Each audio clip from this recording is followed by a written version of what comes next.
Salut à tous et bienvenue dans cette nouvelle vidéo où je vais vous partager un pronostic que je vais effectuer pour ce mardi soir. Donc si vous aimez ce type de vidéo, n'hésitez pas à balancer un petit pouce bleu et à vous abonner à cette chaîne YouTube si ce n'est pas encore fait.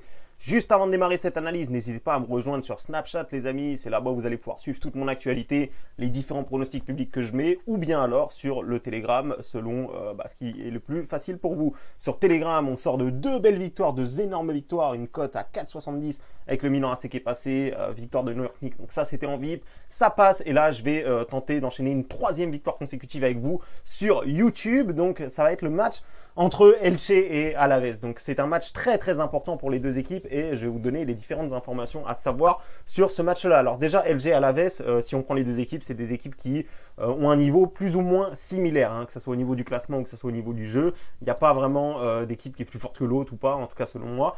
Néanmoins, il y a des petits avantages qui vont me faire pencher du côté d'une équipe. Donc on peut voir ici que Elche ici a eu un carton rouge, il s'agit de Guti, c'est un joueur hyper important parce que tout simplement il joue tout le temps et il sort jamais, on peut le voir 90 minutes.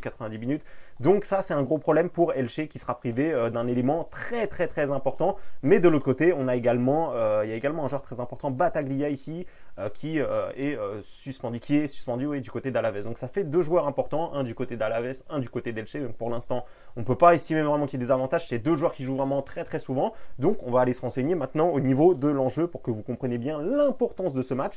Donc Elche se retrouve à la 19e place, donc c'est vraiment une urgence pour eux de gagner. Alors ils sont à la 19e place, mais il n'y a rien d'alarmant, il suffirait juste qu'ils gagnent ce match-là, ils repasseraient devant Alavés avec un point en plus.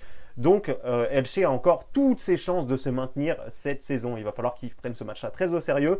De l'autre côté, Alavés, une victoire, ça mettrait les concurrents directement à 5 points. Elche, un match nul, ça leur permettrait de garder 2 points d'avance. Donc on voit bien que le match ici est très important. Au niveau de l'enjeu, Elche est vraiment dans l'obligation de gagner. Alavés également, ça serait bien pour eux de gagner. Mais s'ils font un match nul, ça leur permettrait quand même de garder leur avance sur Elche. Donc on peut voir que Elche ici, ils ont perdu 2-0 contre la Real Sociedad. Match très pauvre au niveau des statistiques de la part de Elche qui a vraiment eu très peu d'occasions dans ce match-là. Mais c'est un petit peu logique parce que justement Guti, leur joueur ici, a eu un carton rouge dès la 11e minute. Et Elche a quand même tenu presque jusqu'à la 72e minute avant de craquer. Donc ça c'est quand même une grosse performance je trouve de pouvoir tenir aussi longtemps à 10 contre 11 à l'extérieur en étant en position d'outsider face à la Real Sociedad qui on le sait est très costaud cette saison. Et du côté d'Alavés, ils ont été malmenés par les Levante qui en plus de ça ne joue plus rien, il y avait 2-1, ils ont réussi à revenir vers la fin 2-2, donc voilà, ils n'ont rien lâché, ils ont su au courage aller chercher ce match nul tout simplement. Au niveau des stats, bon, ils ont quand même été un petit peu dominants dans ce match-là. En tout cas, vous l'avez compris, c'est difficile d'y voir un avantage, mais il y a quelque chose qui me fait quand même pencher du côté de Elche, c'est que déjà au match aller, ils ont quand même fait un match solide, ils ont été gagnés 2-0 à Alavés, donc c'était à l'extérieur en plus, on peut voir que la cote d'ailleurs était plutôt pas mal, et au niveau de la confiance, déjà, ça, c'est un gros point fort. C'est-à-dire que Elche a déjà réussi à battre Alavés cette saison.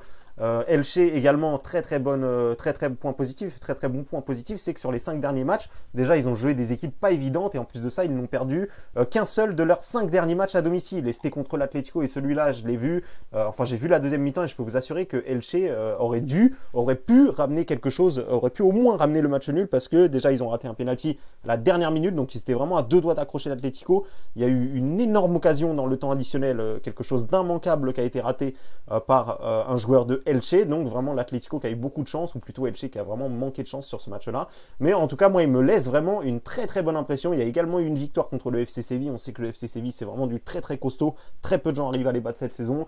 Victoire contre les Levante. Donc voilà, franchement, Elche à domicile, c'est plutôt correct. Alavés à l'extérieur, c'est une catastrophe. On le voit ici, ils ne gagnent quasiment jamais. D'ailleurs, la seule fois où ils ont gagné, les 2 seules fois où ils ont gagné en championnat à l'extérieur, j'ai été me renseigner. Alors il y en avait une, c'était à Valladolid, mais encore une fois, on peut voir que Valladolid avait eu un carton rouge dès le début, donc forcément, ce match-là pour moi ne compte même pas, à partir du moment où il y a un tel fait de match. Et il y a eu une surprenante victoire au Real Madrid, alors ça c'est vraiment surprenant, mais bon, après c'est le Real, on sait qu'ils sont un petit peu bizarres cette saison. Mais néanmoins, voilà, vous l'avez compris, au niveau du classement, il y a un enjeu qui est pour les deux équipes.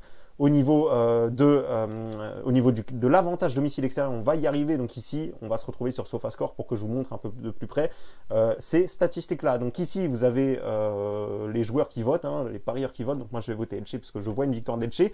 Et on peut se rendre compte que c'est ultra équilibré. Donc ça, c'est tant mieux pour moi parce que du coup, on voit bien que c'est un match où beaucoup de gens ont du mal à se décider là-dessus. Et on a vraiment une très belle cote sur un outsider qui est à domicile.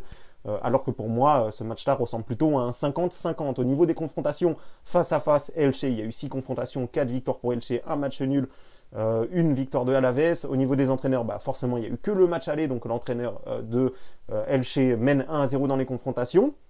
Et voilà, surtout moi, ce qui m'a vraiment intéressé, alors je ne sais pas si on peut le voir ici, mais en tout cas, il y a quelque chose qui est vraiment très très intéressant, c'est que Alavés est l'une des pires équipes à l'extérieur. On va aller se renseigner ici, on va voir qu'ils sont 19e sur 17 matchs à l'extérieur, ils n'en ont gagné que 2 sur 17, donc c'est vraiment très très peu. On a vu, hein, c'était la victoire au Real et la victoire du côté de Valladolid, et ils ont pris 10 défaites sur 17 déplacements, donc ça c'est pas bon du tout. On l'a vu, Elche de l'autre côté, ils sont pas forcément bons à domicile, mais là depuis quelques temps ils font quand même tout pour se sortir de là. Donc vraiment, il y a eu la victoire contre Séville à domicile, il y a vraiment eu des belles performances. Donc moi, vous l'avez compris, pour moi je donne un léger avantage à Elche qui pour moi devrait quand même être légèrement favori sur ce match-là, que ce soit au niveau des statistiques, que ce soit au niveau, bon on l'a vu, hein, c'est difficile de dégager un favori là-dessus, mais quand même le fait que Elche soit à domicile, le fait que Alavés ne s'en sorte pas à l'extérieur, et ben ça me laisse penser quand même qu'il y a une petite value à tenter sur Elche. Donc c'est ce que je vais faire, hein. Donc ici on se retrouve sur le site Unibet. D'ailleurs sachez que si vous souhaitez profiter du bonus Unibet, hein, il y a 100 € en pari gratuit qui vous sont remboursés si votre premier pari est perdant. Vous avez mon lien dans la description si vous souhaitez passer votre inscription sur ce site. Donc on y va maintenant. Elche rembourse ici nul, donc pour une mise de 100 €, il va falloir miser 67,21 sur la victoire d'Elche pour gagner le pronostic ici. Voilà, donc 67,21, et pour être remboursé en cas de match nul, on va miser du coup 32,79 €. Donc là, c'est un exemple de mise, hein. Vous misez 100 € si vous avez le budget pour, mais sinon, c'est juste un exemple de mise pour vous montrer ici. Du coup, on a une belle cote à 2,02 et on serait remboursé en cas de match nul. Donc voilà, vous l'avez compris les amis, je récapitule, hein, pour moi, Elche, il y a très peu d'avantages du côté de Alavés et du côté d'Elche. Le seul avantage vraiment qui me laisse penser que Elche peut le faire, c'est que déjà ils ont gagné le match aller. Donc psychologiquement, ça va être très important. Le fait que c'est vraiment Elche qui a besoin de gagner, hein, parce que Alavés en faisant match nul, il resterait quand même à l'écart de ces zones rouges. Et également le fait que Alavés à l'extérieur, c'est vraiment catastrophique. Ils perdent tout le temps. En tout cas, ils ne gagnent quasiment jamais. En plus, il y a quand même un bel historique de confrontation. On peut voir Elche qui a gagné quand même ces derniers temps. Donc voilà, vous l'avez compris les amis, belle cote à 2,02. Donc c'est mon pronostic pour ce mardi soir. Sachez qu'il y aura un autre pronostic, il y aura d'autres pronostics, hein. Il y en aura également pour mercredi. D'ailleurs, il y a une très très belle value mercredi. Si vous souhaitez et si vous aimez ce type de vidéo, je vous donne un objectif de 100 likes les amis. Si on dépasse les 100 likes, le mercredi, je vous refais la même vidéo avec mon pronostic. Et croyez-moi, c'est une très très belle value mercredi. La cote est déjà en train de chuter, donc j'espère qu'elle ne chutera pas trop non plus pour que vous puissiez suivre cet investissement-là.